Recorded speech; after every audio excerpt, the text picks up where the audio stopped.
bagaimana Islam memandang gaya hidup konsumtif, hedonis, dan permisif ini, dan bagaimana solusi persoalan ini di tengah masyarakat, khususnya untuk generasi muda Islam. Silakan. Ya.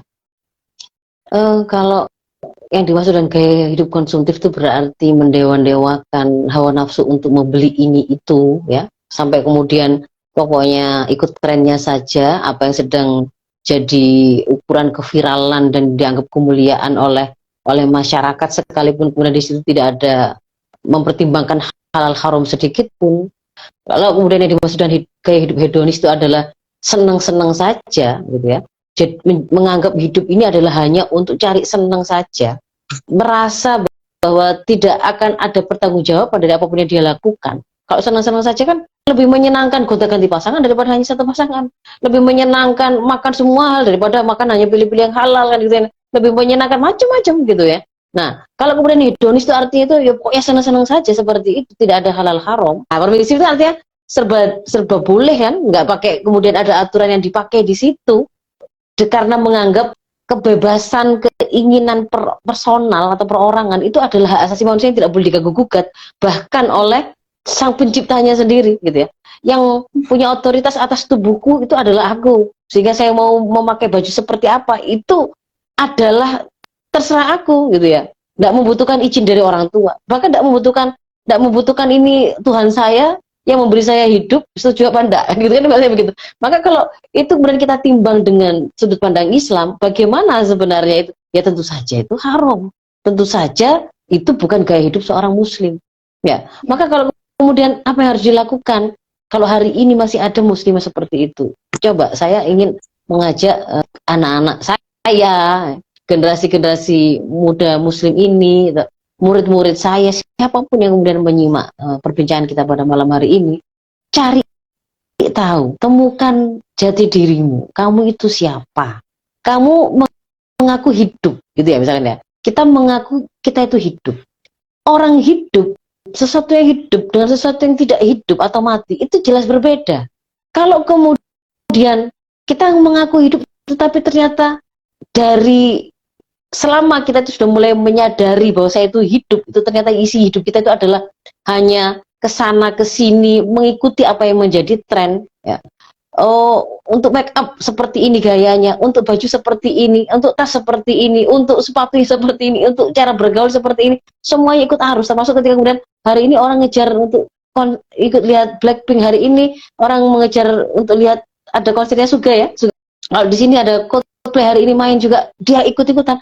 Kalau hanya bergerak ke sana kemari dibawa oleh angin, dibawa oleh arus, mohon maaf ya, kotoran yang terapung di sungai itu juga kayak gitu tingkahnya gitu loh, perilakunya ibaratnya kan, dia hanya dibawa oleh arus ke sana sini, ndak ada tanda kehidupan itu, cuman mengalir saja, terserah arus besar apa yang sedang membawa. Arus besarnya adalah arus sekularisme, arus liberalisme, dia ikut saja, nggak kemudian punya sebuah arah sendiri. Padahal kalau kemudian kita mau ambil pelajaran dari sungai, ketika sesuatu itu hidup, ikan lah misalkan, ikan yang kecil sekalipun, ikan teri lah ya, meskipun kemudian dia itu kena arus besar, ada saatnya kita bisa melihat bagaimana dia itu bergerak secara aktif ke arah yang dia mau kan. Kalau dia terseret arus, dia akan bergerak ke arah yang dia mau, dia hidup gitu. Hidup dengan mati itu berbeda. Maka kalau hari ini tampilan kita itu kok menjalani hidup tidak tahu apa yang dicari dan pokoknya ikuti sajalah apa yang menjadi tren, yang tidak beda dengan kotoran yang terapung di sungai tadi atau seonggok kayu yang terapung di sungai tadi, berarti nggak hidup gitu loh. Maka temukanlah hidupmu. Temukan hidup itu sebenarnya menemukan akidah, itu yang pertama, sesuatu yang akan membuat kita itu ketemu dengan hidup dan bisa menjawab untuk apa saya hidup, itu ya ketemu dulu dengan akidah itu gitu ya. Menemukan saya itu adalah hamba Allah. Oh, saya itu diciptakan oleh Allah dengan satu misi penciptaan untuk mengabdi kepada Allah, kan begitu kan ya. Dengan cara apa? Menjalankan seluruh episode hidup saya itu sesuai dengan aturan Allah. Maka ilmuilah, itu yang kedua. Jadi setelah menemukan kesadaran akan akidah tadi, kemudian memahami bahwasanya berarti pilihan hidup saya harus sesuai dengan syariah Allah, lalu ilmuilah syariah itu supaya tidak kesasar-sasar.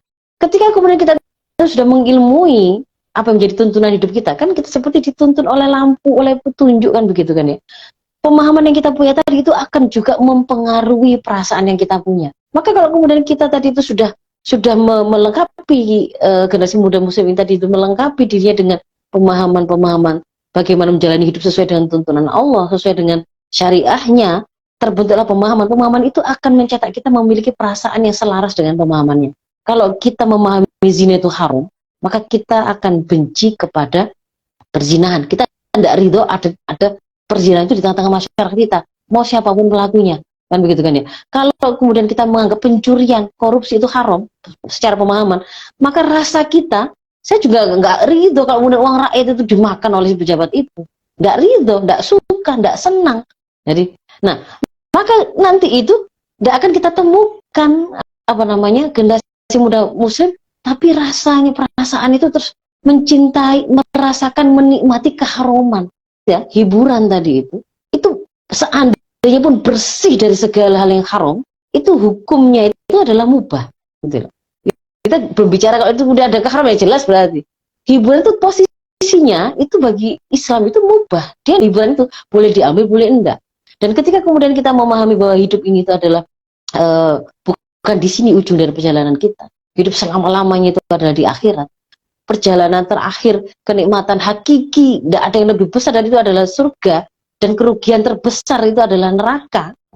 Maka akan dibentuklah rasa yang ada pada diri kita itu untuk mencintai, menyenangi segala hal yang akan mengantarkan kita kepada surganya, atau semakin mendekatkan kita kepada surganya. Dan itu akan kita posisikan sebagai sesuatu yang kemuliaan itu, sesuatu yang penting itu, sesuatu yang worth it untuk diperjuangkan.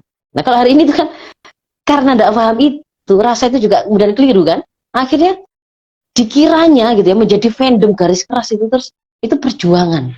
Ketika dia itu beli tiket seharga 11 juta mengalahkan menghabiskan tabungan yang itu dipersiapkan untuk biaya sakit ayahnya, itu kan ada kan yang di sosmed seperti itu, dia mengira itu pengorbanan dari Hongkong. Itu bukan pengorbanan, itu kekonyolan, itu kebodohan, karena salah meletakkan sesuatu yang penting itu yang mana. Bagi seorang muslim ketika dia itu sudah lurus pemahamannya, yang berharga itu adalah surga dan segala sesuatu yang bisa mendekatkan dia pada surga. Maka kalau ada harga-harga yang harus dia bayar, kalau itu mendekatkan pada surga, worth it untuk dibayar. Itulah pengorbanan. Oh ternyata saya harus mengurangi tidur saya. Oh saya harus kemudian agak memforsir untuk bepergian ke sana ke sini menempuh perjalanan untuk ilmu misalkan begitu kan ya. Itu harus dibayarkan, itu mendekatkan kita pada surga. Itu namanya pengorbanan. Tetapi kalau kemudian demi membela untuk bisa masuk ke dalam konser yang di sana itu kemudian ada ikhtilat yang haram, di sana menjadi ajang propaganda LGBT yang haram, di sana kemudian mungkin ada misalkan miras, kalau di luar negeri kan biasa itu pasti seperti itu. Di situ mungkin dia kemudian akan setelah dia kehilangan kesadaran akan kemudian diikuti dengan keharaman yang lain, zina massal dan seterusnya. Itu juga hal yang lazim sebenarnya pada tempat-tempat seperti itu. Nah, maka kalau kemudian dia mengira membelanjakan uang di situ itu sebagai sebuah pengorbanan, ya bukan. Mau membeli jalan ke neraka, memudahkan jalan ke neraka, kemudian Anda mengatakan itu berkorban, ya enggak, gitu loh. Kehilangan nyawa di situ kemudian dianggap karena membela misalkan timnya atau membela idolanya, itu adalah perjuangan, harga yang dibayar. Ya bukan, nyawamu itu yang memberi itu Allah gitu loh. Bukan idolmu, bukan artis pujaanmu. Dan itu ada misinya. Ya, ketika kemudian kamu buang untuk karena loyalitas kepada artis pujaanmu, itu kebodohan, karena tidak akan mendapatkan ridha Allah, tetapi akan mendapatkan murka Allah. Itu ukuran akhirnya kan. Kalau sudah benar begitu, seorang muslim akan bisa meletakkan mana prioritas yang harus dia letakkan nomor satu, mana yang harus dia tinggalkan, kan sih akhirnya jelas semuanya.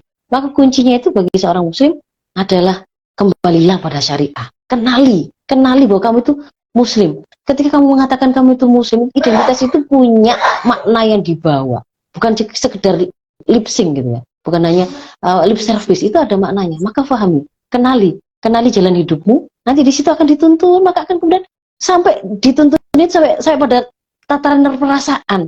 Ketika mereka itu punya perasaan senang bersama-sama gitu ya, bergoyang bersama, menghafalkan lirik bersama dengan lampu dimatikan, lalu dia punya LED di tangan yang kemudian bergerak bersama, merasa nikmat. Kita akan dibikin untuk merasa nikmat ketika kemudian ada saudara solihah ya, yang kemudian mengingatkan kita dengan dakwahnya, yang menarik kita dari hampir melakukan keharuman. Kita merasakan nikmatnya punya teman seperti itu, yang mengajak kita kepada kebaikan, bukan kepada keharuman. Itu akan berubah begitu. Nah, tetapi itu ya, kalau hanya mengandalkan kekuatan personal yang memang nggak cukup gitu, maka harus di backup, karena generasi ini punya sekolah besar. Sekolah besar itu masyarakat. Tadi saya sudah terangkan, karena masyarakat tergantung kebijakan apa yang diterapkan di tengah-tengah masyarakat. Penerapnya itu adalah pemilik kekuasaan, ya, negara. Maka kalau kemudian memang ingin melindungi generasi kita, menguatkan mereka supaya ada di jalan yang benar begitu ya, ya mau nggak mau ya negara harus memilih kebijakan-kebijakan yang benar, dan kita meyakini kebijakan yang tepat, yang benar itu ya, yang baik itu, yang berasal dari yang menciptakan hidup ini, yaitu syariat Allah.